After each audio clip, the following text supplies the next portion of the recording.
शुरू करेंगे।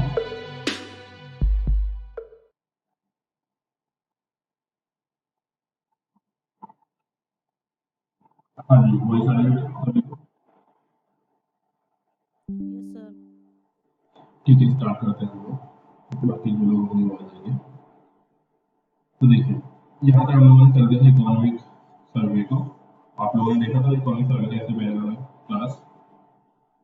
इससे आगे हम लोग स्टार्ट करते हैं। इकोनॉमिक सर्वे है ये, इको का टॉपिक है जो भी आया था। ठीक है, देखिए आगे क्या बोलना चाह रहा है कि उन्नत और उभरती अर्थव्यवस्थाओं में मुद्रास्फीति की महंगाई एक वैश्विक मुद्दे के रूप में फिर से सामने आई है। भारत की उपभोक्ता मूल्य मुद्रास्फीति दिसंबर 2021 के अंदर 5.6% है।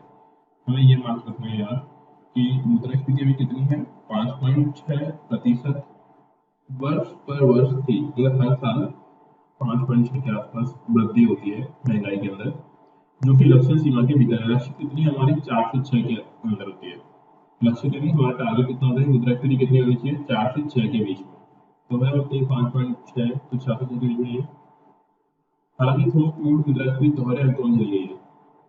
थोक मूल मुद्रास्फीति यानी होलसेल रेट वाली जो महंगाई है वो डबल डिजिट है। डबल डिजिट मतलब 10 के ऊपर चली गई, 10 डबल डिजिट बोलते हैं तो 10। यद्यपि ये आंशिक रूप से अल्पकालिक आधार प्रभावों के कारण है, भारत को आयातित मुद्रास्फीति से सावधान रहने की आवश्यकता है, खासकर वैश्विक कच्चे तेल की कीमतों से। अभी बोल रहे हैं कि महंगाई हुई है ना होलसेल वाले में, वो है अल्पकालिक, कुछ समय के लिए है, उसके बाद ठीक हो जाएगा। और अल्पकालिक भी क्यों है, क्योंकि सारी कंडीशन क्रिएट हुई है तो महंगाई बढ़ गई, जैसे कि कोरोना वगैरह आ गया। ठीक है, इसके अलावा क्रूड ऑयल, कच्चे तेल की कीमतों में भी हुई है वृद्धि हुई है। अगर कच्चे तेल की कीमतें बढ़ती हैं तो ट्रांसपोर्टेशन महंगा हो जाता है, और ट्रांसपोर्टेशन महंगा होता है हर चीज महंगी हो जाती है। तो उसमें हमको सिर्फ ये जानना है कितनी है, 5.6% के आसपास। आगे देखिए, कुल मिलाकर बृहद आर्थिक स्थिरता संकेतक बताते हैं कि भारतीय अर्थव्यवस्था 2022-23 की चुनौतियों का सामना करने के लिए अच्छी तरह से तैयार है। भारतीय अर्थव्यवस्था की अब इसमें कोई काम की चीज नहीं है। ठीक है, कि भारतीय अर्थव्यवस्था के अच्छी स्थिति में होने का कारण इसकी अनूठी प्रतिक्रिया रणनीति है। कठोर प्रतिक्रिया के लिए पूर्व प्रतिबद्ध होने के बजाय भारत सरकार ने एक और कमजोर वर्गों के लिए भ्रष्टाचार का उपयोग करने का विकल्प चुना है, जबकि सूचना की बेजियर अपडेटिंग के आधार पर पुनरावर्तन रोककर प्रतिक्रिया दी है। पिछले साल की आर्थिक समीक्षा में इस ब्योरेबल रणनीति पर चर्चा की गई थी। अब ये सब कुछ नॉर्मल काम का नहीं हुआ है। काम का जो है वो ये है, ये प्रतिक्रिया हम लोगों ने अपनाई वो कैसी है, इस लचीले पुनरावर्तन अजाइल कार्य प्रणाली का एक प्रमुख प्रवर्तक 80 उच्च आवृत्ति संकेतक है। ये क्या है, का उपयोग अत्यधिक अनिश्चितता के वातावरण में संकेतकों के प्रसार को अलग करने की कला है। कुल मिलाने वाली बात यह है कि गवर्नमेंट लचीली भी है, उसके अलावा पुनरावृत्त बार बार एक काम को करना जैसे कि डेवलपमेंट हो रहा हो। और अजाइल, अजाइल हमने ऊपर भी देखा था कि अजाइल क्या है। अजाइल यानी जल्दी से तुरंत डिसीजन लेने की टेंडेंसी। इन सभी चीजों की वजह से डेवलपमेंट हो रहा है। और इसके अलावा हमारे यहाँ पे HFI उच्च आवृत्ति संकेतक के लिए हमने 80 पॉइंट डिसाइड किए हुए हैं कि हमें इन पर फोकस बहुत ज्यादा करना है, तभी कंट्री का डेवलपमेंट हो पाएगा। उसके लिए हमने कितने के यूज किए हुए हैं, 80 एलिमेंट। जैसे कि मान लो पानी की सप्लाई करनी है, पेयजल व्यवस्था, बिजली, उन चीजों को से काउंट किया गया और 80 है। आगे भारतीय प्रतिक्रिया की एक और विशिष्ट विशेषता मांग प्रवर्धन पर पूर्ण निर्भरता के बजाय आपूर्ति पक्ष सुधार पर जोर देना है। ये मांग मांग कर लो कि हमारे यहाँ पे सिर्फ और सिर्फ मांग ही नहीं है, हम लोग आपूर्ति पर भी फोकस करते हैं। मांग यानी जरूरत है चीजों की, और आपूर्ति यानी लोग बनाने वाले बहुत सारे हैं। इन आपूर्ति कुछ कारणों में कई क्षेत्रों का अभिनियमन, प्रक्रियाओं का सरलीकरण, पूर्वव्यापी कर जैसे पुराने मुद्दों का निराकरण, निजीकरण, उत्पादन से जुड़े प्रोत्साहन आदि शामिल है। अब होता क्या है, जब भी कोई चीज बनाई जाती है तो उसके लिए नियम बनाए जाएंगे, तो उसे बोलेंगे अभिनियमन। प्रक्रिया क्या रहेगी, टैक्स किस तरीके से रहेंगे, तो उन सब के लिए पहले से ही निश्चित प्रावधान है। और जब किसी चीज के लिए निश्चित प्रावधान पहले से ही होते हैं तो उसमें थोड़ा इनसिक्योरिटी कम होती है और आसानी से वो चीजें चल जाती है। तो वही चीज यहाँ पे दी हुई है कि निजीकरण और निराकरण पर फोकस किया जा रहा है, कि जो भी दिक्कतें हैं उनको सॉल्व करने पर ध्यान देना है। यहाँ तक कि सरकार द्वारा पूंजीगत व्यय में तेज वृद्धि को मांग प्रबंधन के साथ साथ आपूर्ति पक्ष की प्रतिक्रिया के रूप में भी देखा जा सकता है, क्योंकि ये भविष्य के विकास के लिए बुनियादी ढांचे की क्षमता का निर्माण करती है। इस वर्ष की आर्थिक समीक्षा प्रक्रिया सुधारों के महत्व पर प्रकाश डालती है एवं अध्याय भी कुछ काम का नहीं है। ठीक है, इसके अलावा क्या किया गया, कई सैटेलाइट भेजे गए हैं। सैटेलाइट से क्या हो रहा होगा, भू स्थानिक डेटा जो नूतन अभिनियंत्रित क्षेत्रों में से एक है के उपयोग का संक्षिप्त प्रदर्शन कर सकता है। यानी हमारे यहाँ पे सैटेलाइट हमने छोड़े हैं, जिससे क्या होगा, अलग अलग जगह हम लोग डेटा इकट्ठा कर रहे होंगे, कहाँ पे किसी का रिसोर्स मिल रहा होगा। परिचय अगर नहीं पढ़ना है, फिर से वही बात बोलना चाह रहा है कि कोविड फैला था, टीकाकरण करना पड़ा और बड़े बड़े बैंकों ने काम किया, जरूरत नहीं काम की। अर्थव्यवस्था महामारी शुरू से चल रही है। महामारी महामारी पूर्व का मतलब महामारी से पहले जैसे थी ना, वैसे भी दोबारा हो रही है। इसमें हमको ये ध्यान रखना है कि 2021 में जीडीपी 9.2% की वृद्धि दर्ज कर रही थी, फिर मतलब करेगी ऐसा बोला जा रहा है। उससे पहले लगभग 8% की कर रही थी, यानी 19-20 की हम बात करते हैं, 17-18 की बात करते हैं, फिर 18-19 की बात करते हैं। तो दोबारा से हम उसी डेट पर आ गए हैं जहाँ पर वो पहले थे, क्योंकि पहले भी 8-9 के 7 के आसपास थे, और अभी भी कितनी होने वाली है, 9% के आसपास होने वाली है। तो अभी डेटा दिया हुआ है इन ग्राफों से समझाते हुए, है ना। तो बस ये क्या है, 2 सालों का ले लिया, क्वार्टर ऑन क्वार्टर, यानी first quarter, second quarter, third quarter, fourth quarter. एक साल में 4 क्वार्टर होते हैं, 19-20, 20-21 और 21-22 से डेट देता रहता है। तो आप देखो 19-20 में बहुत ऊपर थी, यहाँ पर थी, 20-21 में बिल्कुल नीचे आई, बहुत ज्यादा नीचे डाउन, और फिर 21-22 में दोबारा से ऊपर पहुंची है। इसी चीज को अलग अलग ग्राफ से दिखाया हुआ है, लाइन ग्राफ है, बार ग्राफ है, ठीक है। अगेन यहाँ पे भी दिखाया हुआ है कौन सी डेट को कितना कितना डेवलपमेंट। तो बताना चाहे कि सेकंड वेव जो कोविड की लहरें आई, ठीक है, तो क्या फर्क पड़ता है। कोविड की लहर का ग्राफ दिया हुआ है ये, कि कम मरीज बढ़े और कब घटे। कहाँ पर, ये इस वाले ग्राफ में, थर्ड वाले में, कोविड की 19 की लहर है, तो कोई काम की नहीं है। और ये ध्यान रखो, कब था ये, 20/5/2021 का पीक था, और सेकेंड वेव में कई लॉस हुए हैं। अगला है क्षेत्रवार चलन। क्षेत्रवार यानी हर एक क्षेत्र में कितनी प्रतिशत की वृद्धि या फिर कितना क्या चलित रहा है। तो कृषि में देखो 19-20 में 4.3 थी, 20-21 में 3.6, 21-22 में अग्रिम यानी पहले से अनुमान लिया गया है, अग्रिम अनुमान ये होते हैं, अग्रिम अनुमान 3.9, और 19-20 से बहाली कर प्रतिशत वृद्धि कितनी हुई है। ठीक है, 19-20 से 21-22 के आगे, या फिर जो हम आगे की बात करते हैं प्रतिशत वृद्धि की बहाली पूछी जाती है।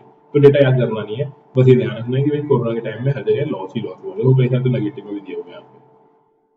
ये खनन उत्पादन निर्माण नेगेटिव में चला गया, सेवाएं नेगेटिव में हो गई थी, काफी सारी व्यापार, होटल देखो तो होटल तो पूरे बंद हो गए थे, तो बिल्कुल ही नेगेटिव में हो गए 18%। तो बस ये ध्यान रखना है कि हाँ, नुकसान तो हो ही रहा था। अब आगे दिखाया हुआ है कि रबी फसल और खरीफ फसल। तो एग्रीकल्चर आपने पढ़ा होगा, यानी कृषि के अंदर तो रबी और खरीफ दो तरह की फसलें होती हैं, ठीक है। रबी मतलब जानते हो ना, सर्दियों के टाइम में बोई जाने वाली फसल, खरीफ यानी गर्मियों के टाइम में बोई जाने वाली फसल। इसके अलावा एक जायद क्रॉप भी होती है, रबी फसल, खरीफ और जायद।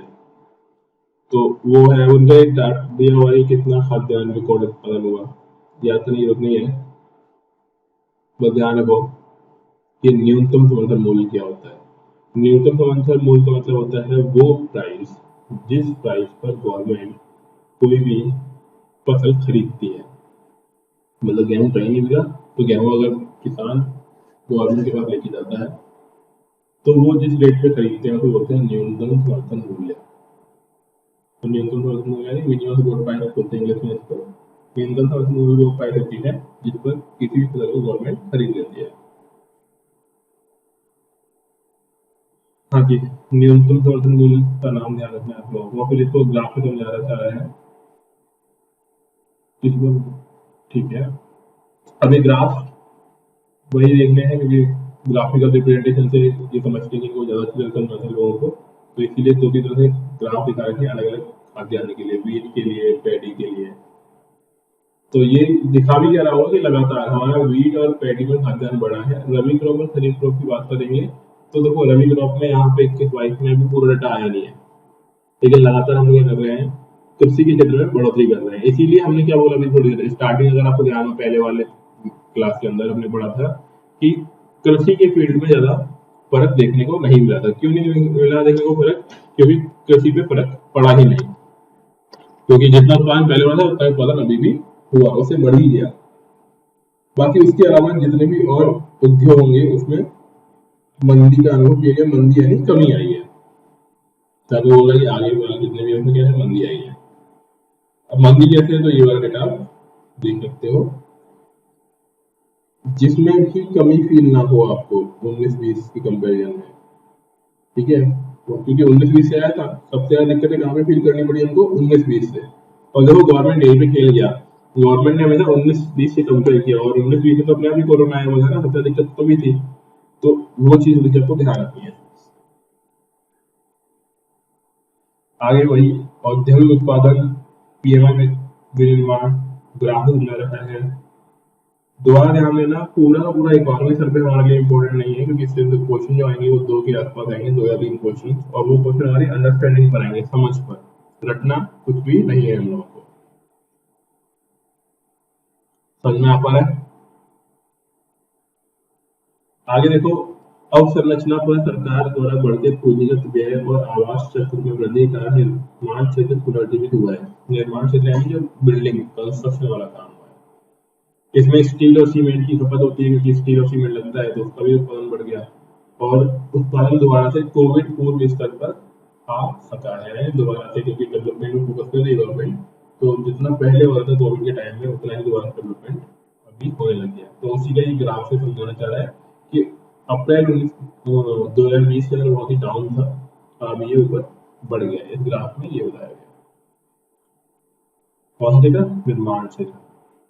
अब ये टॉप 8 शहरों के आवास की बिक्री की, मतलब टॉप 8 शहरों में कितना सेल किया गया घर, उसके लिए बोला हुआ है। अगला है आरबीआई आवास मूल्य सूचकांक। आरबीआई ने सूचकांक निकाला है कि लोग कितने लोग घर खरीद रहे हैं, तो उसके लिए डेटा है। अगेन हमें नहीं पढ़ना, बस ये समझना है कि आवास के लिए गवर्नमेंट ने कोई ना कोई पॉलिसी चलाई रखी है जिसमें लोग खरीद सके अपने घर।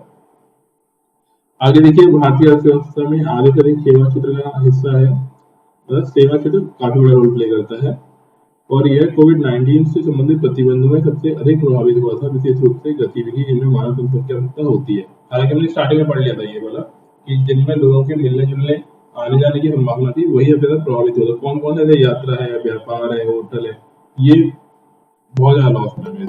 और इन्हीं में ढंग से डेवलपमेंट भी नहीं हुआ। अगर आप ध्यान दोगे ना, तो जो दिक्कतें भी आई है वो इसी में सबसे ज्यादा आई है, क्योंकि अभी भी होटल वाला फील्ड पूरी तरीके से डेवलप नहीं हो पा रहा है।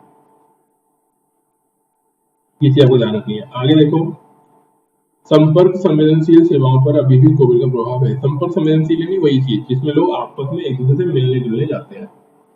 तो अब मिलने जुलने वाली चीजों में काफी दिक्कत आएगी, जैसे रेस्तरा, मतलब होटल है, रेस्टोरेंट है, कैफे, कॉफी सेंटर, स्टेशन, इन सभी जगहों पे भी उतना डेवलपमेंट या फिर उतना दोबारा से आउटपुट नहीं मिल रहा है जितनी पहले था, क्योंकि इन पर अभी भी रोक टोक है। वही ना, भीड़ भाड़ वाले इलाकों से बचना चाहते हैं लोग, तो इसलिए अब इसी को ग्राफ समझाना चाह रहा है कि फर्स्ट लॉकडाउन में बिल्कुल डाउन चला गया था, सेकंड में थोड़ा कम डाउन हो गया, तो अभी धीरे धीरे ग्रो कर रहा है। गतिशीलता में रुझान, मिलना जुलना, इसको 2-3 ग्राफ से और समझा दिया। होटल अभी अधिभोग, होटल वाले कितने डाउन गए हुए हैं, ठीक है। पीएमआई सेवाएं, किसी एक हॉटस्पॉट भी मानो तो वहां पे दिया हुआ है आगे इंडेक्स में। तो आप देख रहे होंगे, ऐसा बहुत कुछ पढ़ने को नहीं होता है, काफी ज्यादा ग्राफ ग्राफ से भरे हुए पेज है ना।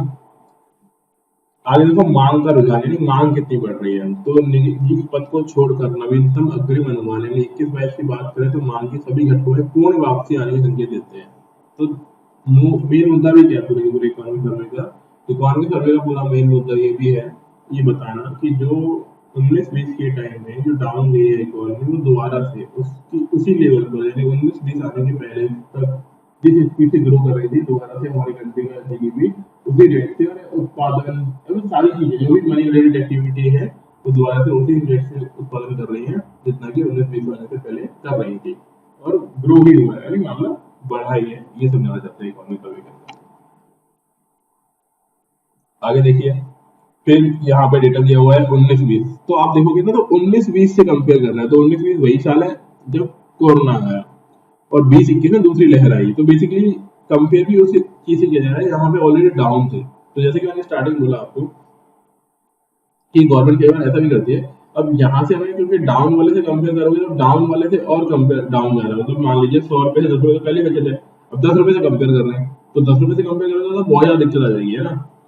तो और वहां से बढ़ेगा तो थोड़ा बहुत ही बढ़ेगा। तो इस तरीके से चीज ध्यान रखिएगा, जो कंपेयर किया रहा है वो 19-20 से कंपेयर कर रहा है, और 19-20 में अपने आप में काफी लॉक था। तो ये सकल मूल्य घरेलू उत्पाद पर बता रहे हैं क्या रहा, और ऊपर वाला अभी एक ही तरीके का उपभोग। तो हर किसी की दो लाइनें पढ़ लेनी है स्टार्टिंग वाली, उसमें आपको चीज मिल जाएगी मेरे काम की। तो क्या बोलना चाह रहे, देखो इसमें देखिएगा 21-22 में कुल खपत में 7% की वृद्धि देखने को होने का अनुमान है, जिसमें सरकारी खपत का पिछले वर्ष की तरह ही बड़ा योगदान होगा। बस यही वाला कि 21-22 में कुल खपत में 7% वृद्धि होने का अनुमान है। सरकारी खपत में सबसे बड़ी सरकारी खपत यानी सरकार का खर्चा बढ़ा है, और सरकार का मतलब खर्चा बढ़ा है, मतलब उन्होंने चीजें खरीदी है बहुत सारी। आगे आरबीआई उपभोक्ताओं में विश्वास कि उपभोक्ता जो है वो किस हिसाब से काम कर रहे हैं, या फिर उपभोक्ता जो है, तो देखिए यहाँ पर हम लोग तो ये कर लिया था अभी हमने आरबीआई के उपभोक्ता विश्वास सर्वेक्षण। आरबीआई के वर्किंग क्या क्या है हम लोग ये फोकस में पढ़ रहे होंगे कि आरबीआई कैसे काम करता है।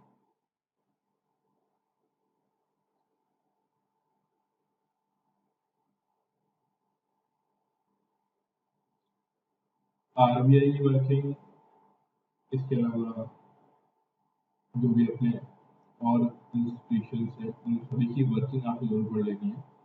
उनकी लिस्ट वैसे तो हम लोग जिम्मेदारी में पढ़ ही रहे होंगे कौन कौन से इंस्टीट्यूशन की बात की जा रही है, लेकिन तब भी आपको अपने पॉइंट ऑफ व्यू में एक थोड़ा सा आइडिया रखना है कौन कौन से इंस्टीट्यूशन होते हैं।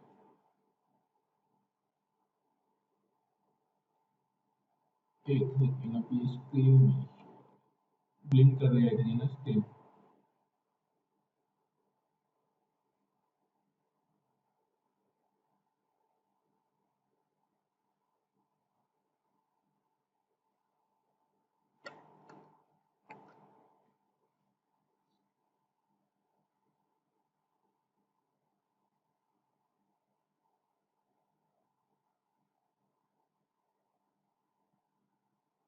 विजिबल हो रही है स्क्रीन अभी?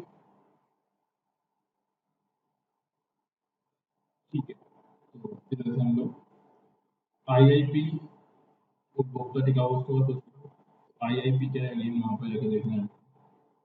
आरबीआई का उपभोक्ता विश्वास सूचकांक, तो कुल मिलाकर बात यह है कि डाउन तो हुआ था कोरोना के टाइम में, हर चीज डाउन हुई है, लेकिन दोबारा से अल्टीमेटली इकोनॉमिक सर्वे बताने का मतलब यही है कि हम लोग दोबारा से ग्रो कर रहे हैं, और उसी रेट से ग्रो कर रहे हैं जिस रेट से पहले थे। यानी हमने वो पूरा का पूरा अचीवमेंट अचीव कर लिया है जो कोरोना से पहले हमें अचीव करना था। तो यही चीज आपको ध्यान रखनी है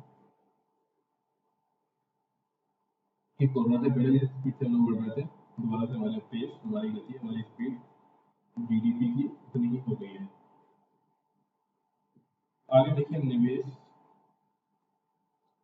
निवेश क्या है? सकल अचल पूंजी निर्माण, अर्थात निवेश में अचल अचल अचल पूंजी निर्माण होता है जिसको हम लोग चला लेते हैं। अचल यानी प्रॉपर्टी की चीजें, इंफ्रास्ट्रक्चर जैसी चीजें, उनमें निवेश किया गया। निवेश से होता है क्या? डेवलपमेंट होता है।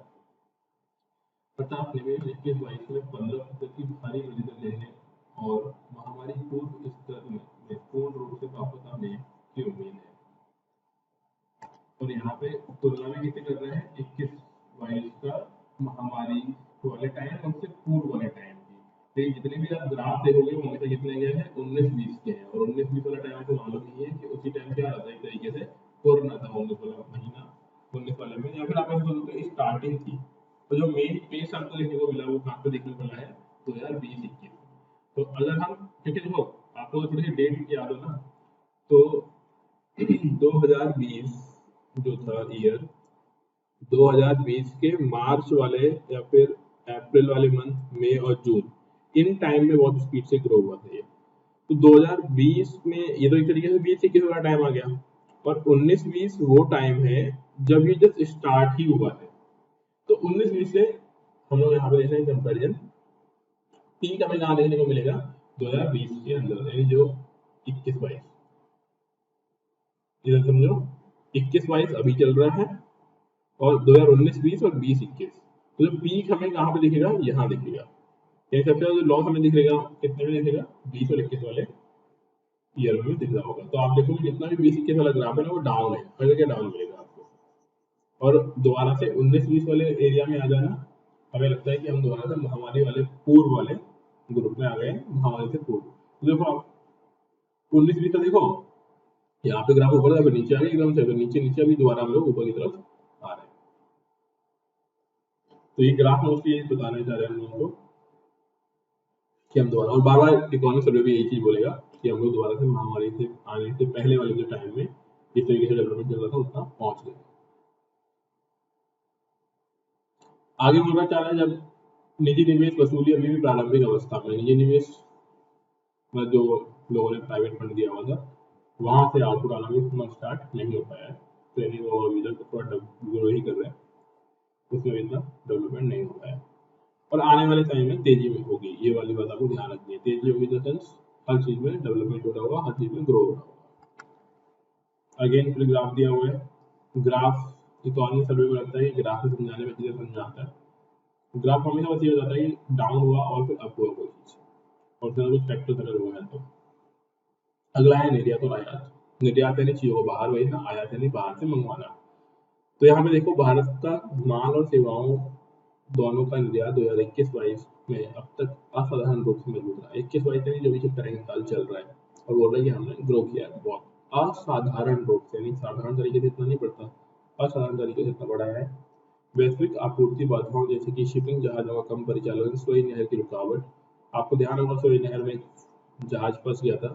तो इन सब कुछ के बावजूद भी, और चीन के साथ जो हमारा चल रहा है उसके बाद भी हमारे यहाँ पे लगातार डेवलपमेंट हुआ है, और 30 बिलियन अमेरिकी डॉलर से ऊपर 8 महीने के अंदर रहा है। मतलब हम लोग ग्रो कर रहे हैं आयात के और निर्यात के फील्ड में, यानी मोस्टली निर्यात के रूप में। निर्यात को बढ़ाया है और आयात को घटाया है। मतलब अगर कोई भी कंट्री निर्यात को बढ़ा दे, मैक्सिमम कर दे, और मतलब सबसे अच्छा उसका निर्यात हो और आयात कम हो, तो उसके बाद मनी बहुत ज्यादा बढ़ जाएगी। मनी यानी फायदा होगा उसको। अब आगे सेवाएं देखिए कौन कौन सेवाओं में लागू हो रहा है। अब अगला चीज देखा जाए तो भारत का नेवल निर्यात 21-22 की पहली छमाही में नकारात्मक हो गया था। 21-22 की पहली छमाही में निर्यात मतलब नवल निर्यात, नवल में आयात कितना कर रहे थे उसकी, निर्यात दोनों को प्लस माइनस करने का जो बचेगा ना वो, तो वो बोलना चाह रहा है कि 21 की पहली छमाही 6 महीने में क्या हो गया था, नकारात्मक हो गया था। जबकि 20-21 की इस अवधि में विशेष की तुलना में चालू खाते पिछली छमाही में सकल घरेलू उत्पाद का 0.2% का मामूली घटा दर्ज किया था। तो इसमें थोड़ा सा देखा जाए, और ये महामारी का इम्पैक्ट ही है कि जो पहले काफी कम चेंज हुआ और बाद में अचानक से बहुत ज़्यादा नेगेटिव हो गया। और आप लोगों ने एक बार पढ़ा भी होगा कि हमारी कंट्री की जीडीपी और इम्पोर्ट एक्सपोर्ट सब कुछ नेगेटिव हो गया था कोरोना की वजह से। ये काफ़ी पेपर वगैरह में छपा था कि नेगेटिव हुआ है। बस ये ध्यान रखना है आपको। पहले व्यापार का ग्राफ देख लो, भारत में सेवा और अंतर्राष्ट्रीय व्यापार का रेट, तो अगेन वही है। 2020 में आप देखोगे अप्रैल वाले मंथ में, अप्रैल जून जुलाई अगस्त इसमें डाउन है और फिर बढ़ा है, क्योंकि ये वो टाइम से पीक पर था कोरोना। तो अगेन यहाँ पे देख लो अप्रैल से सितंबर वाले में डाउन। भारत का चालू खाता शेष, चालू खाता यानी करेंट अकाउंट बैलेंस बोलते हैं उसको, लगातार कितना इनकम और आउटफ्लो हो रहा है। अगला है बारवेल रणनीतिक सुरक्षा जाल और चुस्त दुरुस्त प्रतिक्रिया। ये चुस्त दुरुस्त है नहीं, वही अजाइल अप्रोच। अभी क्या बोलना चाह रहे हैं कि हम लोगों ने कुछ पर्टिकुलर फील्ड्स में काफी अच्छा काम किया है और वहां पे हमारा डेवलपमेंट हो गया है। तो बोलना चाह रहे हैं परिवर्तनशील वायरस की नई लहरों, यात्रा प्रतिबंध, आपूर्ति श्रृंखला व्यवधान, और हाल ही में वैश्विक मुद्रास्फीति के चलते पिछले 2 साल दुनिया भर में नीति निर्माण के लिए विशेष रूप से चुनौतीपूर्ण रहे हैं। इन सभी अनिश्चितताओं का सामना करते हुए भारत सरकार ने बारवेल स्ट्रेटजी का विकल्प चुना है, जिसमें समाज व्यवसाय के कमजोर वर्गों पर प्रभाव को कम करने के लिए सुरक्षा जाल का गठन किया गया है, जिसमें सूचना के बेजियन बिट के आधार पर एक लचीली नीति प्रतिक्रिया थी। अब बारवेल स्ट्रेटजी मतलब ये समझो आप जो समाज है उसमें अपनी पहुंच बढ़ाना। पहुंच बढ़ाना मतलब हर एक इंसान इकोनॉमी से जुड़ सके।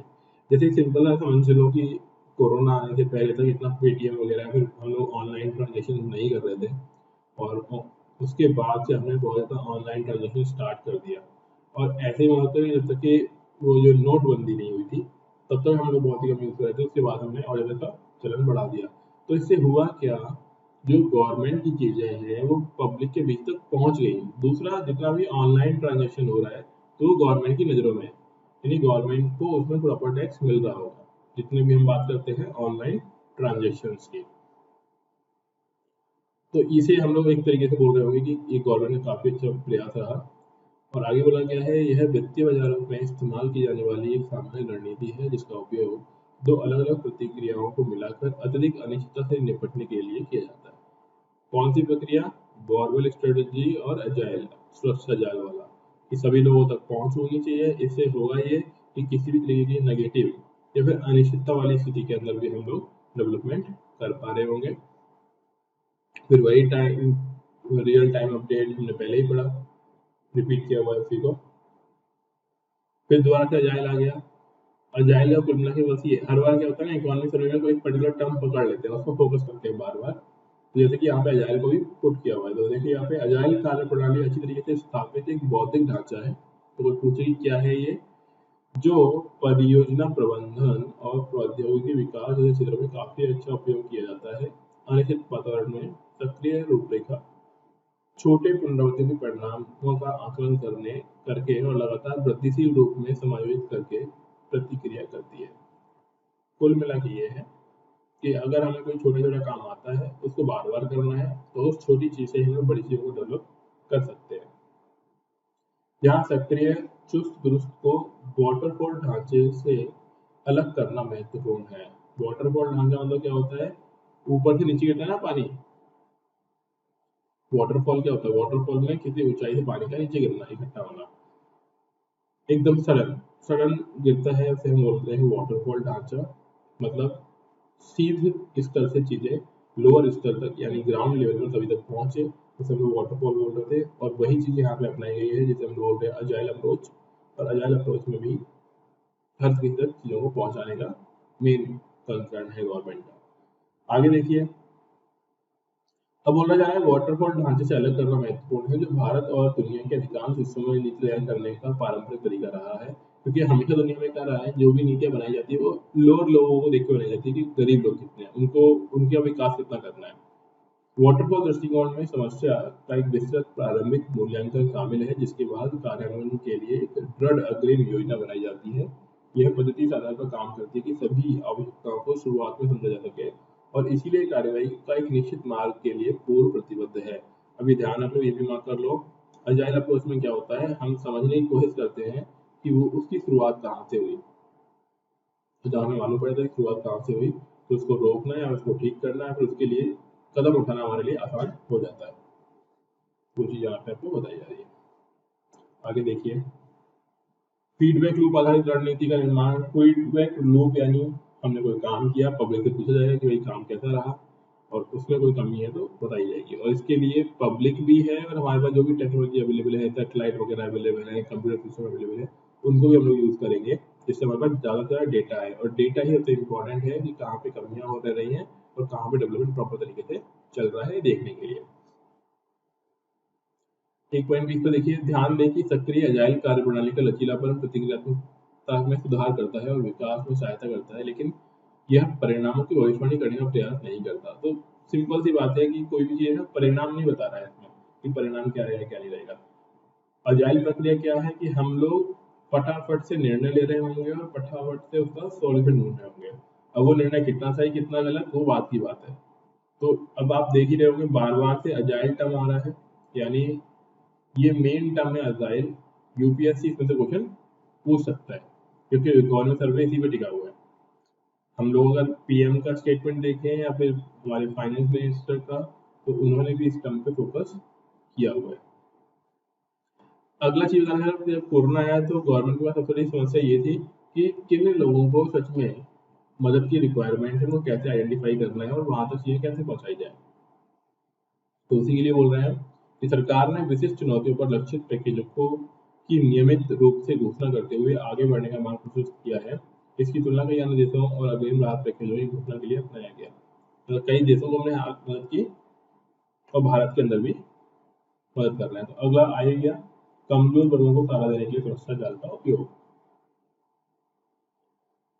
16 सदी में एक बार होने वाली महामारी, कि हर एक सदी में कोई ना कोई बहुत बड़ी महामारी आती है जो पूरी सदी की महामारी के नाम से जानी जाती है। और इतनी ही बड़ी महामारी ये कोरोना की महामारी थी। तो महामारी से जुड़ी अत्यधिक अनिश्चितता को पहचानते हुए सरकार ने आपातकालीन सहायता और आर्थिक नीति कार्यान्वयन के सावधानी पूर्वक मिश्रण का विकल्प चुना, ताकि महामारी से प्रेरित झटकों के खिलाफ एक सहारा प्रदान किया जा सके और लचीले ढंग से एक विकसित स्थिति को अपनाया जा सके। कुल मिला के जो महामारी हुई थी उसको हम ढंग से हैंडल कर पाए, दिक्कतें ना आए, इसके लिए प्रयास किया गया सरकार की तरफ से। और सरकार ने बेहतरीन प्रयास किया, ये ध्यान रखो, क्योंकि ये इकोनॉमी सर्वे है, गवर्नमेंट डॉक्यूमेंट, तो इसमें यही बताना चाहेंगे कि हमने बेहतरीन प्रयास किया। 2020 की शुरुआत में जब दुनिया भर में महामारी की पहली लहर चल रही थी, सरकार ने आपातकालीन निश्चित कार्यवाही के माध्यम से लोगों की जान बचाने पर ध्यान केंद्रित करते हुए क्या कर दिया, लॉकडाउन लगा दिया था, पूर्ण लॉकडाउन। तो इसमें लिखा हुआ भी हम लोग भी जानते हैं, 22 मार्च वाली डेट है, मार्च 2020 में कड़े लॉकडाउन का लागू किया गया। तो ये बोला था कि किसी वजह से स्प्रेड ज़्यादा नहीं हो पाया था, हमारे लिए अच्छी बात है। अगला देखिए, सरकार ने माना कि लॉकडाउन और क्वारंटाइन आर्थिक गतिविधियों को बाधित करते हैं, इसीलिए विश्व के सबसे बड़े मुफ्त भोजन कार्यक्रम, प्रत्यक्ष नकद हस्तांतरण और छोटे व्यवसायों के लिए राहत उपायों, आर्थिक सुधार तंत्र को जल्दी साबित किया जाए। हुआ क्या, लॉकडाउन किया तो चीज़ें बंद हो गई, जो डेली अर्निंग वाले लोग थे कैसे अपना काम चलाएंगे, उनको बहुत दिक्कतें हुई। तो उसके लिए बोला जा रहा है कि तो ऐसा एक तंत्र विकसित करना चाहिए कि जब भी कभी लॉकडाउन लगाया जाए इन फ्यूचर भी, तो उनकी आजीविका चलती रहे, उनकी जिंदगी में कोई खास फर्क ना पड़े। गवर्नमेंट हेल्प कर सकता है, मतलब तो खाना पहुंचा सकता है उन लोगों को, अगर एक को आइडेंटिफाई कर लिया, दूसरा पैसे भी।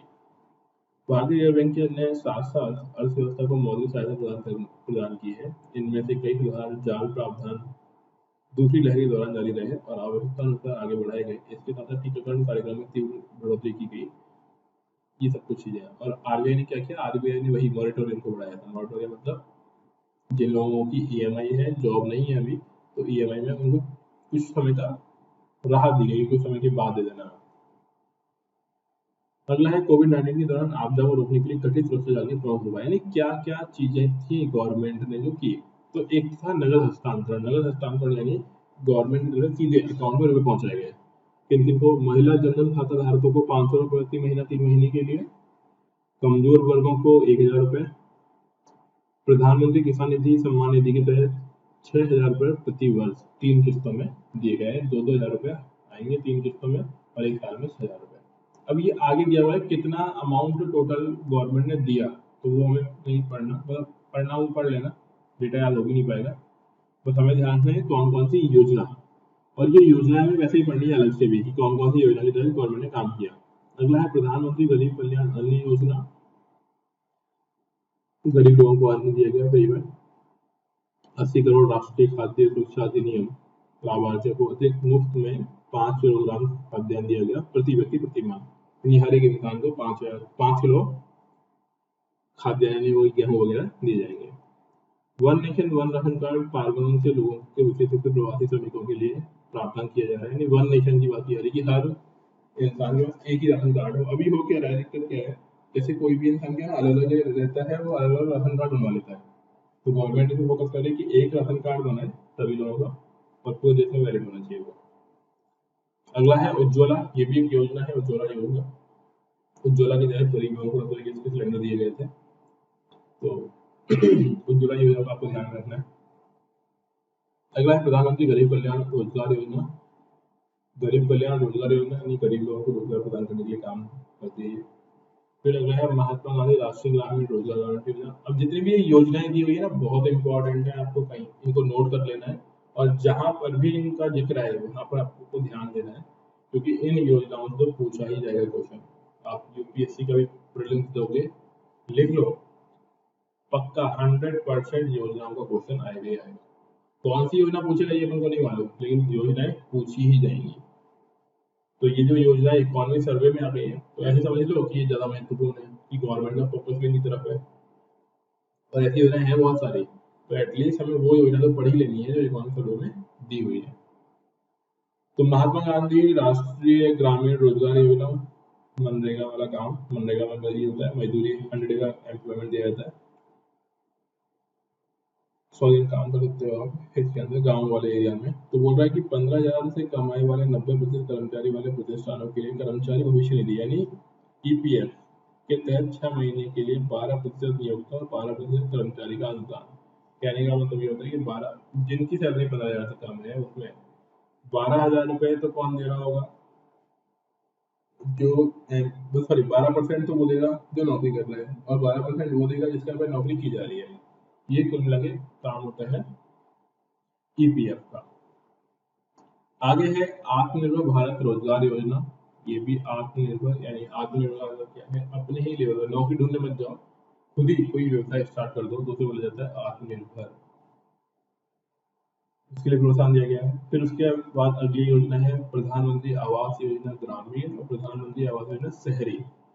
तो गांव वाले स्तर पर घर के सब्सिडी देना और शहर वाले लोगों को घर के लिए सब्सिडी देना, ये इस योजना का मुख्य मुद्दा था और इसे हम लोग जानते हैं प्रधानमंत्री आवास योजना के नाम से।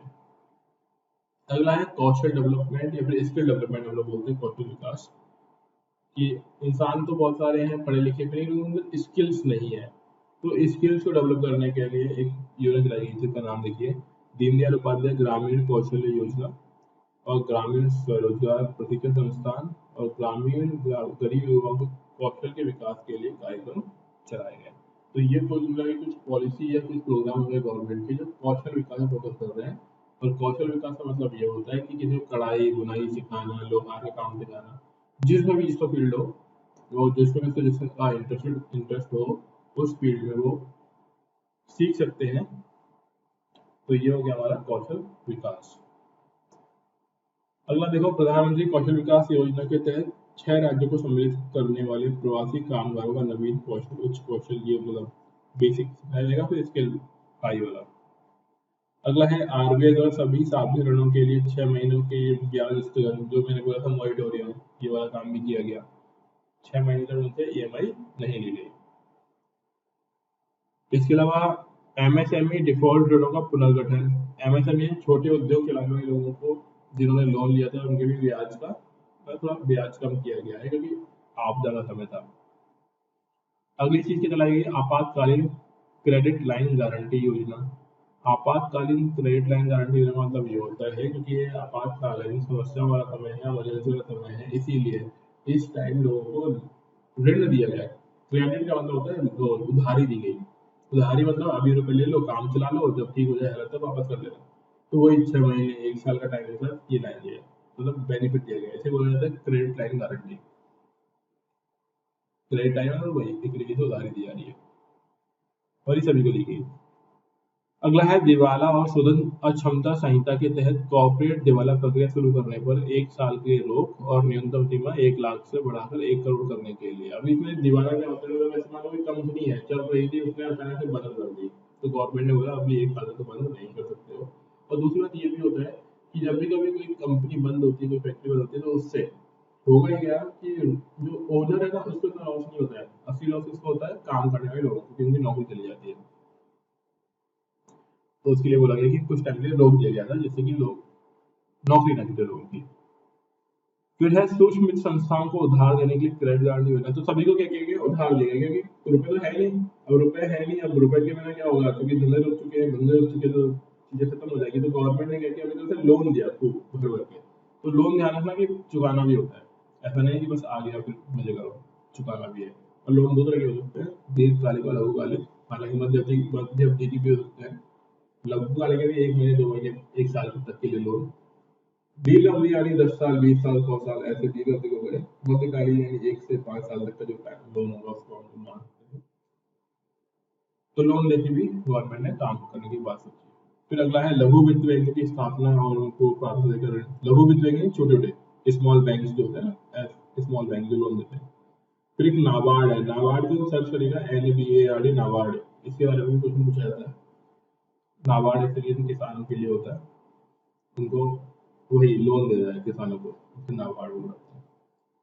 फिर है राष्ट्रव्यापी क्रेडिट आउटरीच कार्यक्रम। राष्ट्रव्यापी नहीं, पूरी कंट्री के अंदर सभी को लोन अवेलेबल हो, उपलब्ध हो, उसके लिए पॉलिसी चलाई गई। किसान क्रेडिट कार्ड, किसान क्रेडिट कार्ड यानी गांव के किसानों को 2 लाख रुपए तक का ऋण देने की बात की गई। उसे बोला गया किसान क्रेडिट कार्ड योजना। फिर है पीएम स्वनिधि योजना, शहरी पथ विक्रेताओं और अपने व्यवसाय को फिर से शुरू करने के लिए, यानी जो होता है ना साइकिल पे कोई सामान बेच रहे हैं, कोई ठेला लगा रहे हैं, तो उनको भी निधि प्रदान की गई। तो आगे दिया हुआ है रेहड़ी पट्टी वालों के लिए इतना सारा।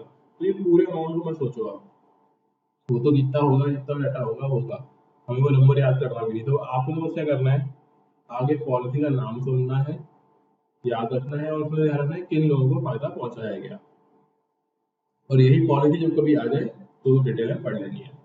अगला है स्वयं सहायता समूह, इसे बोलते हैं self help group. Self help group का मतलब क्या होता है, जिन लोगों को समस्या हो रही है उन्होंने अपना ही आपस में ग्रुप बना लिया, कुछ कुछ रुपए इकट्ठे किए और रुपए इकट्ठे करके लोन देने का काम किया, तो उसे बोलते हैं स्वयं सहायता समूह। दीनदयाल अंत्योदय योजना मतलब पोरेस्ट ऑफ पुअर, गरीब से गरीब इंसान को उनकी गरीबी दूर करने के लिए उनको हेल्प की जाती है, रुपए दिए जाते हैं। गरीब से गरीब मतलब जिसकी मान लो पूरे महीने की इनकम ही 100 रुपए है, ऐसे लोगों को गरीबी से बाहर निकालने की कोशिश होती है, उसे बोलते हैं दीनदयाल अंत्योदय अन्न योजना। अंत्योदय योजना, अब बीच में अंत्योदय अन्न योजना आ जाएगी तो वहां पे उनको ग्रेन दिया जाएगा, अन्न योजना में खाना पीना दिया जाएगा। इसके अलावा जहाँ पे भी कोविड वगैरह फैला वहां पर स्वास्थ्य सेवाओं के विकास के लिए, स्वास्थ्य में हॉस्पिटल, रोड, ब्रिज, वो सब कुछ, उसके लिए भी रुपए दिए गए। मौद्रिक और वित्तीय सहायता, अब जो ऊपर हमने पढ़ा ना 19 विषयों को दोबारा से इसमें लिखा हुआ है, वो एक चार्ट के फॉर्म में लिखा हुआ था, अब इसमें डिस्क्रिप्शन फॉर्म में दिया हुआ है कि मौद्रिक और वित्तीय सहायता किस तरीके से दी गई। मुद्रिक मौद्रिक यानी मुद्रा संबंधी, मुद्रा संबंधी यानी पैसा, वित्तीय यानी हाँ इसमें पैसा आता है, लेकिन ये वित्तीय कैसे मिलता है, इसमें जरूरी नहीं पैसा ही देना पड़े, कुछ और भी कर सकते हैं, जैसे कि लोन दे दिए, लोन का टाइम बढ़ा दिया, इसमें रुपए दिया नहीं है लेकिन आपको बेनिफिट मिल गया, ठीक है। ऋण का लेवल बढ़ा दिया, तो इसमें रुपए दिया नहीं है लेकिन वो ऋण का लेवल बढ़ाया घटा दिया, तो इसे बोलते हैं मौद्रिक। आगे इसमें बताना चाह रहे हैं कि एक होता है रेपो रेट और रिवर्स रेपो रेट, जो मैंने बोला था आपको कि आप लोग तो देखिएगा आरबीआई की साइट पर, तो वही यहाँ पे बोलना चाह रहे हैं। तो सर वृद्धि और घटाई, रेपो रेट और रिवर्स रेपो रेट क्या होता है, एक होता है कि आरबीआई जिस रेट पर बैंकों को लोन देता है रेपो रेट, और आरबीआई जिस रेट पर बैंकों से लोन लेता है उसे बोलते हैं रिवर्स रेपो रेट। तो अगर आरबीआई कम रेट पे कम ब्याज पर रुपए देगा बैंकों को, तो बैंक भी क्या करेंगे, पब्लिक को दे पाएंगे कम ब्याज पर। तो जब भी कोई महामारी की स्थिति आती है, फिर ऐसा अप्रत्याशित होता है जैसे कंट्री को दिक्कत है, तो उस केस में क्या करता है, आरबीआई रेपो रेट कम करता है। अगर आरबीआई ने रेपो रेट कम कर दिया तो आरबीआई से रुपया कम रेट पर पब्लिक वो बैंकों को मिलेगा, तो बैंक भी क्या करेंगे, कम इंटरेस्ट रेट पे लोगों को आसानी से लोन दे देंगे। तो कंट्री के अंदर डेवलपमेंट करने के लिए आरबीआई ऐसा काम करती है, ठीक है। आगे देखो उच्च आवृत्ति संकेतक, ये हमने भी पढ़ाई थी थोड़ी देर पहले। उच्च आवृत्ति संकेतक यानी जिन पर हमें ज्यादा ध्यान देने की जरूरत है, तो ज्यादा ध्यान किन पर देनी है हमें, उद्योगों पर, सेवाओं पर, वैश्विक प्रवृत्तियों पर, इनके लिए। और फिर इनके लिए real time data, satellite, feedback loop, वो हम लोग वही पढ़ चुके हैं। फिर इसके संकेतक दिए हुए हैं। जीएसटी संग्रहण क्या होता है कि मतलब कितना टैक्स गवर्नमेंट वसूल कर इकट्ठा कर पा रही है, तो डेफिनेटली जब डाउन, जब इनकम ही नहीं होगी, जब बिजनेस ही नहीं होगा, तो जीएसटी कलेक्शन भी डाउन जाएगा, और जब इनकम वगैरह बढ़ जाएगी तो जीएसटी कलेक्शन भी बढ़ जाता है। जैसे कि अभी जो परसों नरसों जो डेट लाया गया इकोनॉमिक सर्वे, तो बताया गया इस साल जो हमको जीएसटी मिला है, टैक्स मिला, वो अभी तक का हाईएस्ट है, नहीं काफी गवर्नमेंट ने टैक्स इकट्ठा किया। फिर है बिजली की खपत, तो हर चीजों पर नेगेटिव इफेक्ट पड़ा है। जब कोरोना आया तो क्योंकि फैक्ट्रियां बंद, तो बिजली खपत भी कम हो गई थी, फिर बढ़ गई। अगला है टोल संग्रहण, टोल संग्रहण जो रोड पे लोग आते हैं गाड़ी लेकर, तो वो टोल टैक्स देना पड़ता है, तो वो भी क्योंकि जब लॉकडाउन आया ना, वो फ्री कर दिया गया था कुछ टाइम के लिए, कोई टोल नहीं लगेगा, फ्री में हो जाओ, तो डाउन हो गया, फिर जब धीमे धीमे बढ़ गया। खुदरा गतिशीलता, खुदरा यानी खुदरा जो लोग होते हैं ना बेचने में काम करते हैं कोई भी चीज, उनके लिए बोला जाता है। और यूपीआई, यूपीआई का लेन देन, तो जब लेन देन ही कम हो रहा है कोरोना के टाइम में, तो यूपीआई का यूज भी कम ही होगा, तो वो भी घटा, तो बाद में बढ़ गया। तो डॉट डॉट डॉट वाला नीला वाला जो है एटीएम का यूज, और यूपीआई वाला रेड ऑरेंज टाइप की लाइन है। फिर अगला है माल और कारों का आयात। अब इन सभी ग्राफ में आप एक ही बात समझ लो कि अप्रैल 2020 सब चीज डाउन, बाकी फिर ग्रोथ। तो आप हर जगह देखोगे अप्रैल 2020 में आपको हर ग्राफ में डाउन दिखेगा, हर ग्राफ, ठीक है, जहां पर भी अप्रैल 2020 दिख रहा है वो डाउन है। देखो यहाँ पे। अब ये, हाँ, ये वाला मनरेगा का ध्यान रखना। मनरेगा में क्यों पीक पकड़ा है अप्रैल के महीने में? क्योंकि गांव के अंदर जब उद्योग धंधे लोगों के बंद हो गए, जो वर्कर क्लास के लोग थे वो सब अपने अपने गाँव पहुंच गए। तो जब सब अपने अपने गाँव पहुंचेंगे तो अर्निंग करेंगे, कुछ ना कुछ करना पड़ेगा, मजदूरी तो कर नहीं पा रहे हैं। तो गांव में उस टाइम भी चल रहा था मनरेगा, चल रहा था। मनरेगा है महात्मा गांधी ग्राम रोजगार योजना, मानते हो आप? क्या यही फुल फॉर्म है इसकी, मनरेगा की, जो मैंने अभी बोली? नहीं, गलत है। ध्यान दो आप लोग। Mahatma Gandhi National Rural Employment Guarantee Act है, ठीक है ना? राष्ट्रीय रोजगार, ठीक है। Mahatma Gandhi National Rural Employment Guarantee Act, तो महात्मा गांधी राष्ट्रीय ग्रामीण रोजगार योजना। थोड़ा ध्यान दो, ऐसे काफी जगह है ना, फोकस करिए आप लोग। तो अब देखो यहाँ पे, तो जब लोगों के पास उद्योग में थे ही नहीं और जो किसान टाइप के अंदर गाँव पहुंचे, तो गाँव में क्या काम करेगा? वो गाँव में काम करेगा मनरेगा के अंदर। इसीलिए देखो आप, हर चीज डाउन है। अप्रैल के मंथ में के मनरेगा का काम बढ़ गया, क्योंकि लोगों के पास और कोई काम है नहीं, तो सभी लोग किसमें काम कर रहे हैं? मनरेगा के अंदर, गाँव के अंदर। फिर आइए, ईंधन की खपत घटेगी क्योंकि ट्रांसपोर्टेशन घट गया। वाहन बिक्री घटेगी क्योंकि लोगों के पास रुपए नहीं है। रेलवे यात्री पर आए, वो भी घटेगी क्योंकि रेलवे बंद हो गई थी। हवाई यात्री खपत ये भी घटेगा क्योंकि फ्लाइट बंद हो गई थी। पेट्रोल की वजह ये भी डाउन जाएगी क्योंकि जब वाहन ही नहीं चल रहे तो डीजल भी कम यूज होगा। फिर है संचलन और मुद्रा आपूर्ति में, मुद्रा आपूर्ति में मुद्रा ही लगातार कम कर रही है, क्योंकि देखो, भले ही धंधे काम धंधे बंद हो गए, लेकिन गवर्नमेंट को भी मनी देना पड़ा। तो गवर्नमेंट ने अलग अलग पॉलिसियों से अलग तरीके से मनी देने का काम किया, तो ये लगातार बढ़ रहा है। इसमें बड़ा टिप देखने को नहीं मिलेगा आप लोगों को ना, एकदम से बड़ा टिप नहीं मिला इसमें, क्योंकि वो तो लगातार रुपए उसमें चाहिए ही होते हैं कंट्री के डेवलपमेंट के लिए, लोगों के खर्चे पानी के लिए, तो उसमें हमें इतना टिप नहीं मिलेगा। अगला देखो, इक्विटी बाजार डाउन, बॉन्ड आए, लगातार घटेंगे धीमे धीमे, क्योंकि फिर बाद में लोग, बॉन्ड क्या होता है, मतलब गवर्नमेंट क्या करती है, एक पेपर निकालते हैं, पेपर को मार्केट में बेच देती है, उससे रुपए लेती है, उसे बोलते हैं बॉन्ड बाजार। मंडी आमद, तो मंडी आमद भी अप्रैल में कम होगी। खुदरा मूल्य ये भी कम हो जाएगा अप्रैल में। अगला है एफडीआई। एफडीआई होता है फॉरेन डायरेक्ट इन्वेस्टमेंट, यानी बाहर के लोग जो हमारी कंट्री में इन्वेस्टमेंट करते हैं वो भी डाउन जाएगा,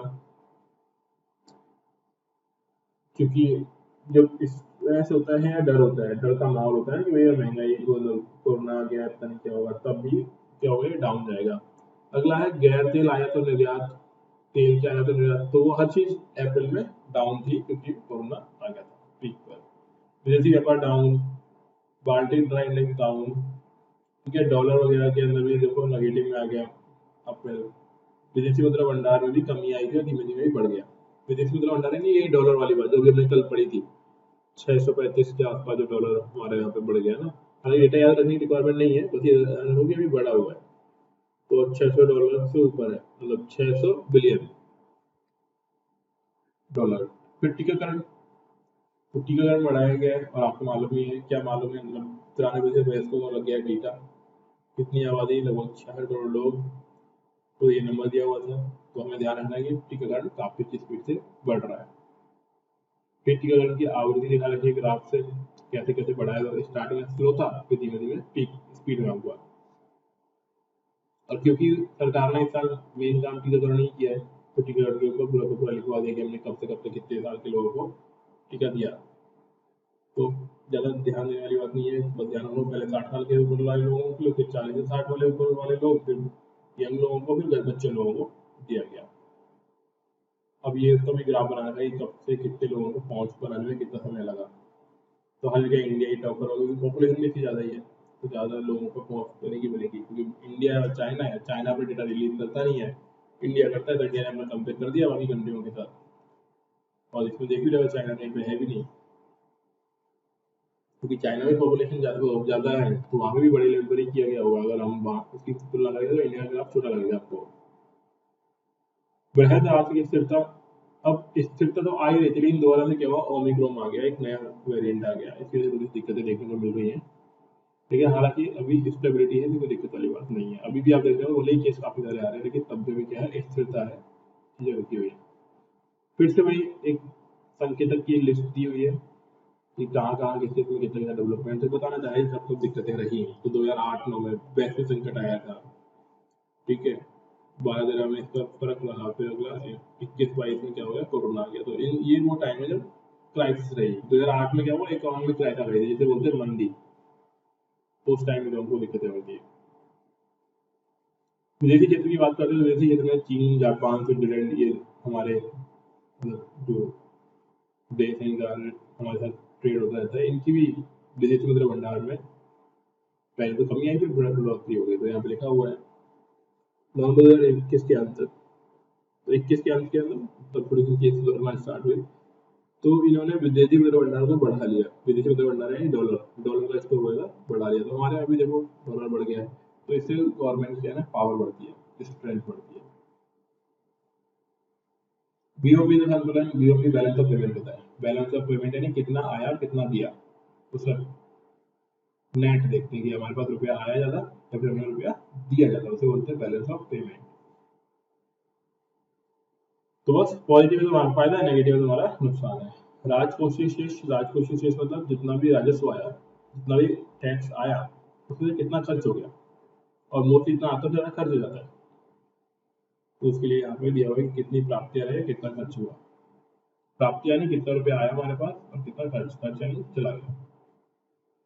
फिर फिजिकल डेफिसिट, डेफिसिट यानी घाटा, राजकोषीय घाटा। तो राजकोषीय घाटा में से कितना रहता है, 8%, 10%, 7%।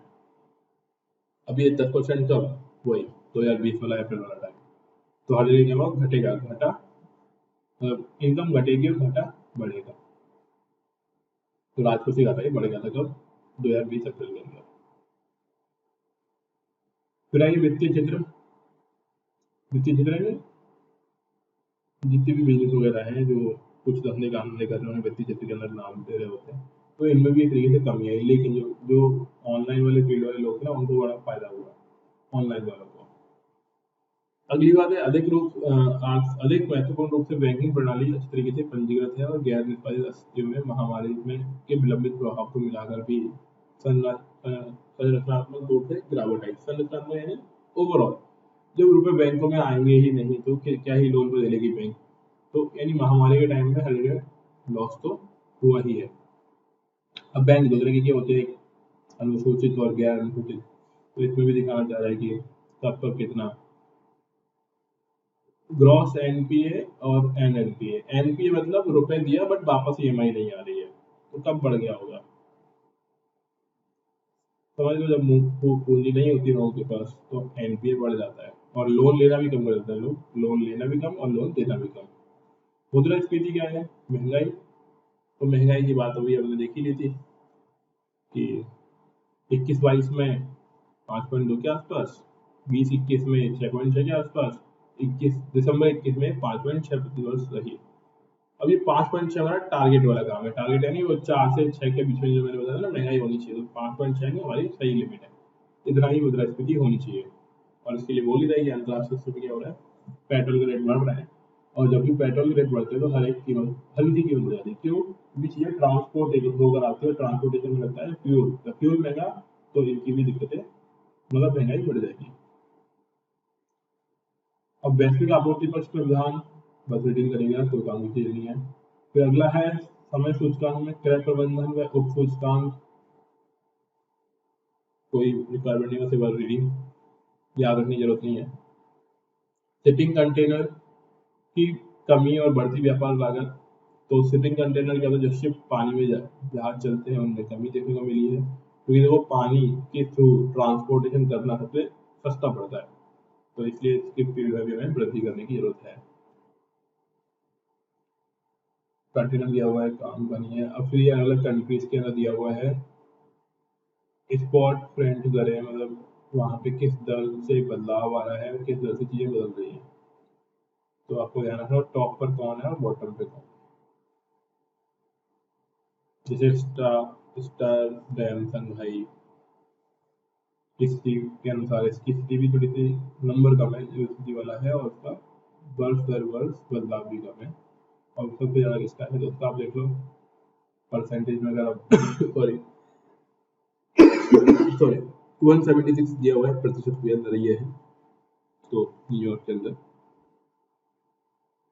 और नंबर वाइज तो वो भी 6292, ये भी सबसे कम तो नहीं है, लेकिन इधर प्रतिनिधि दाब ज्यादा देखने को मिल रहा है। हालांकि इससे कम भी है, 1200 वाले भी है कुछ, काम की चीज नहीं है। बस कंटेनरों की स्थिति बता रखी है, कंटेनर निर्माण कितना हो रहा है, यूज कितना हो रहा है, निपटा है। अगला है सेमीकंडक्टर उद्योग। सेमीकंडक्टर की समस्या ये थोड़ा सा इम्पोर्टेंट है। सेमीकंडक्टर हमारे यहाँ पे बनते नहीं है, दूसरी कंट्री से बनकर आते हैं, है ना। ये चिप वगैरह बनाने में काम करते हैं और इसको वृद्धि करने के लिए भारत के लिए बोला जा रहा है। लेकिन इसलिए जो कच्चा माल चाहिए ना, जो बनाने के लिए सेमीकंडक्टर, वो हमारे पास होता नहीं है। तो इसीलिए गवर्नमेंट ने भी बोला हुआ है कि भाई अगर किसी को कंपनी खोलनी तो उसकी खोल लो। गवर्नमेंट इसमें काफी हेल्प कर रहा है सेमीकंडक्टर बनाने के लिए। तो इम्पोर्टेंट टॉपिक है ये मार्क कर लेना और पूरा पढ़ना कि सेमीकंडक्टर कैसे होता है, क्या होता है, बनवाया कैसे जाता है। हालांकि यहाँ पे सिर्फ ये बोलना चाह रहा है कि अर्धचालकों के उद्योगों को बढ़ोतरी देने के लिए गवर्नमेंट काम कर रही है, क्योंकि इनकी रिक्वायरमेंट हमारी कंट्री में काफी ज्यादा है। अगला है आपूर्ति पक्ष में सुधार। आपूर्ति मतलब जितनी पब्लिक को रिक्वायरमेंट है उसकी पूर्ति करने के लिए गवर्नमेंट इम्प्रूवमेंट कर रहा है अपनी तरफ से। और उसने कोशिश भी किया है कि ज़्यादा से ज़्यादा चीज़ों को या फिर ज़्यादा से ज़्यादा चीज़ों की आपूर्ति की जा सके, लोगों तक चीज़ें पहुँच पाए। तो ये हो गया। आगे देखिए, गवर्नमेंट ने ई मार्केट स्टार्ट किया। ई मार्केट में वही ऑनलाइन नेट आधारित कि ऑनलाइन मैथमेटिक्स चीज़ों को चीज़ें तो पहुँच विकसित की जाए लोगों की। इसके अलावा लॉकडाउन के टाइम में जब कुछ चीज़ें रुक गई थी, तब भी इसके अंदर बढ़ोतरी हो रही है कि किस तरीके से ऑनलाइन चीज़ें की जाए। और आज के टाइम में हम लोग देखते हैं कि कोरोना की वजह से तो फायदा हुआ ही है, काफ़ी सारी चीज़ें ऑनलाइन हो गई। जो पहले जिन चीज़ों के लिए हमें भगना पड़ता था, अभी उन चीज़ों के लिए आपको आना जाने की रिक्वायरमेंट नहीं है, घर बैठे बैठे वो सारे काम हो रहे होते हैं। तो ये भी एक फायदे वाली चीज़ है। आगे देखते हैं कितना और बच रहा है ये।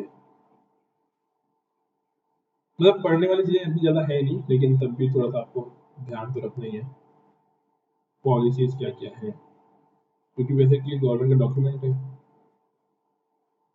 अगला है भारत की आपूर्ति पक्ष रणनीतियों का सामान्य विषय है। तो फिलहाल जो कोविड के बाद की दुनिया की दीर्घकालिक अप्रत्याशितता से निपटने के लिए लचीलेपन लचीलापन है नहीं, हमें अपने आप फ्लेक्सिबल बनाना पड़ेगा। नहीं यानी हम लोग रिजिड नहीं होते किसी चीज़ को लेकर कि नहीं हम ऐसा ही करेंगे। तो इसके लिए बोल रहा है कि नवाचार इनोवेशन करना, कुछ नया नया, जिससे चीज़ें आसान हो। और इसके लिए पब्लिक को प्रमोट करना। और दूसरी अर्थव्यवस्था, जलवायु परिवर्तन संबंधी चीज़ों पर भी फोकस करना है कि ये भी चीज़ें सही बनी रहे, इन पर भी ज़्यादा इम्पैक्ट ना पड़े। और जैसा कि हम लोग देख ही रहे हैं, ढंग से हमने काम किया है और देश दोबारा से पटरी मतलब जो भी प्रॉब्लम थी उससे बाहर निकल रहा है और नॉर्मल पहुंच रहा है। अगला है उद्योग क्षेत्र। तो उद्योग क्षेत्र बताना चाह रहे हैं कि कौन कौन से हैं, तो इन पे फोकस करने की जरूरत दी गई है। तो 13 क्षेत्रों के लिए उत्पादन योजना को प्रोत्साहन दिया गया नहीं इन फील्ड में। और ये वो सारे फील्ड है जहाँ पे हमारे यहाँ पे पहले इतनी ज़्यादा चीज़ें बन ही नहीं रही थी, उनको फोकस करने की बात की जा रही है। बिजनेस प्रोसेस आउटसोर्सिंग यानी बीपीओ। बीपीओ यानी जो चीज़ें हमारे यहाँ पर हैं वो हम यहाँ पे यूज़ कर लें, जो हमारे यहाँ पे नहीं है वो दूसरों से ले लें, इसे बोलते हैं बीपीओ वाला कॉन्सेप्ट। तो बीपीओ के लिए भी दिशा निर्देश दिए गए हैं, जिससे कि हमारी कंट्री में हम लोग दूसरी कंट्री में काम कर सकें और हम दूसरे लोगों से काम करवा सकें। दोनों चीज़ों पर फोकस किया गया। दूरसंचार। दूरसंचार यानी स्पेक्ट्रम नीलामी, 2G 3G 4G 5G, उन टेक्निक को बढ़ाना भी, उसमें कोई मांग डेवलप करना और उससे अर्निंग करना, गवर्नमेंट को भी फायदा हो, पब्लिक को भी फायदा हो, इसके लिए दिया हुआ है यहाँ पे। अगला है सार्वजनिक खरीद नीति। सार्वजनिक खरीद नीति का मतलब कोई भी चीज गवर्नमेंट बेचती है तो बोली लगवाती है, उसकी ऑप्शन करवाती है, और ऑप्शन में जो सबसे बेस्ट रेट दे रहा होगा उसको बेचा जाता है। तो उसे बोला गया सार्वजनिक खरीद नीति। और गवर्नमेंट का मेन मोटिव क्या है कि जो इंटरमीडिएट पर्सन होते हैं ना, बीच में दलाल ब्रोकर, उनको दूर करना। तो उसके लिए भी इन्होंने काम किया है। अगला है विमानन। विमानन यानी जितने भी हमारे उड़ने वाले विमान में, जरूरी नहीं है कि वो हेलीकॉप्टर या एरोप्लेन ही आते हैं, और ड्रोन ड्रोन भी इसी में आता है। और ड्रोन के लिए भी अब नियम बनाए गए कि कौन ड्रोन उड़ा सकता है, उसके लिए भी लाइसेंस दिए जाते हैं, प्राइवेसी वाली चीजें हैं, कहाँ से कहाँ उड़ाना है, कितने एरिया में, कितनी ऊंचाई पर, उन सब चीजों के लिए यहाँ पे नियम बनाए गए हैं। तो ये नियम यहाँ पे दिए गए कि 500 किलोग्राम तक का ड्रोन होना चाहिए, 300 किलोग्राम तक की पहले सीमा थी, ये सब कुछ चीजें दिखाई गई है। क्योंकि ड्रोन एक बहुत ही मतलब खतरनाक चीज है, दूसरे देश की जगह पर आप इंटरफेस कर सकते हो, उसकी फोटो वगैरह ले सकते हो, तो इसलिए उसका भी वो रह रहा है। अगला है वित्तीय क्षेत्र। वित्तीय क्षेत्र में बीमा वगैरह कर दिया गया। जिससे लोग अपने आप को थोड़ा सेफ फील करें। तो बीमा, क्रेडिट गारंटी, लोन देने वाली काम, इकोसिस्टम को बेटर बनाना जिससे लोग अपने ज़्यादा से ज़्यादा काम कर पाएँ, मनी रिलेटेड एक्टिविटी। फिर उद्योग की तरीके होते हैं लघु सूक्ष्म मध्यम। तो लघु सूक्ष्म मध्यम जिसका 1 करोड़ से कम का लेन देन है वो लघु में आता है, और सूक्ष्म में आता है 1 से 10 के बीच में लघु, और 10 से ऊपर या फिर 50 के ऊपर, 10 से 50 के ऊपर आता है वो किस में जाएगा, मध्यम। और उसके बड़ा लार्ज जो आएगा उसमें काफ़ी ज़्यादा रहता है खर्चा पानी, तो 100 करोड़ से ऊपर के आसपास वाली बात है। उनके अंदर पंजीकरण कराना, बिजनेस करना उसको सरल बनाएगा, क्योंकि जिससे ज़्यादा उद्योग लगेंगे तो लोगों को जॉब मिलेगी, जॉब लगेगी तो डेवलपमेंट बढ़ेगा। अगला है अंतरिक्ष से भूस्थानिक क्षेत्र। अंतरिक्ष से किसी भी स्थान विशेष पर निगरानी रखना, इसे बोलते हैं भूस्थानिक क्षेत्र पर अंतरिक्ष से निगरानी। और इसके लिए क्या कर रहे हैं, सैटेलाइट छोड़े हैं और उसका रिजोल्यूशन बढ़ाया गया। रिजोल्यूशन बोलना चाह रहे हैं कि रिजोल्यूशन प्रतिबंधों को छूट दी गई है। यानी कहने वाली बात क्या है ना, कहने वाली बात ये कि आसमान ऊपर जो सैटेलाइट घूम रहा है वहां से आपके घर की छत की भी फोटो ले सकते हैं, और आप ये भी देख सकते हैं कि आप में से कौन घूम रहा है, मतलब क्लियर फोटो आ जाएगी उसकी सैटेलाइट से। तो ये भी अच्छी चीज है कि इससे निगरानी बढ़ती है, काफी सारी चीजें और भी बढ़ती है। डेवलपमेंट टेरिस वगैरह का अटैक होता है तो वो भी हम लोग बेनिफिट उसका ले सकते हैं। तो इसकी पूरी फोकस किया जा रहा है कि अंतरिक्ष से निगरानी रखने वाली बात। विनिवेश का मतलब क्या होता है, विनिवेश का मतलब होता है जिसमें गवर्नमेंट की हिस्सेदारी होती है, गवर्नमेंट अपनी हिस्सेदारी बेच देती है। मान लो किसी में 100% शेयर है गवर्नमेंट का, तो गवर्नमेंट को 1000 रुपये चाहिए, थोड़ा सा 10% शेयर बेच देते हैं, तो 10% शेयर मान लो 5 लाख करोड़ रुपए बेच दिए, पब्लिक को बेच दिए, तो इसे बोलते हैं विनिवेश। तो विनिवेश मतलब गवर्नमेंट अपने हिस्सेदारी बेच देगी किसी क्षेत्र में से, तो उसे बोलते हैं विनिवेश। और ये अब ज्यादा हो जाएगा, 50% में ज्यादा विनिवेश हो जाएगा, तो उसे बोलते हैं प्राइवेटाइजेशन। क्योंकि जब तक गवर्नमेंट 50% का ओनर है तो गवर्नमेंट ओनर है, और जैसे ही 50% का से कम का ओनर गवर्नमेंट बनता है तो हम लोग क्या बोल देंगे, विनिवेश बोल देंगे, यानी प्राइवेटाइजेशन उसका हो गया। 50% से कम ओनर से होते ही गवर्नमेंट की हो जाएगी, वो प्राइवेट हो जाती है। जैसे भी एयर इंडिया आपने देखी होगी, टाटा ने ग्रुप ने खरीद ली, तो इसका क्या हो गया, प्राइवेटाइजेशन हो गया। श्रम सुधार यानी किस तरीके से गवर्नमेंट लेबर कॉस्ट को इम्प्रूव कर सकती है। फिर रक्षा यानी आधुनिक आयुध का निर्माण। हालांकि रक्षा के फील्ड में हम लोग ज़्यादा चीज़ बताते नहीं है, क्योंकि अगर सब कुछ रक्षा के क्षेत्र में सबको मालूम पड़ जाए तो गवर्नमेंट की जो स्ट्रेंथ है वो कम हो जाएगी, क्योंकि सबको पेरिस वगैरह भी पढ़ लेंगे क्या कर रहा है क्या नहीं कर रहा। तो कुछ विकास दृष्टिकोण यानी दोबारा से जो लॉस हुआ था उसको दोबारा से रिकवर करना। तो 2020-21 में जो लॉस हुआ उसे 22-23-21 में बढ़ाने की बात की जा रही है, कि जो पहले जीडीपी कम हो गई थी उसको हम लोग दोबारा से ग्रो करेंगे, इम्प्रूव करेंगे।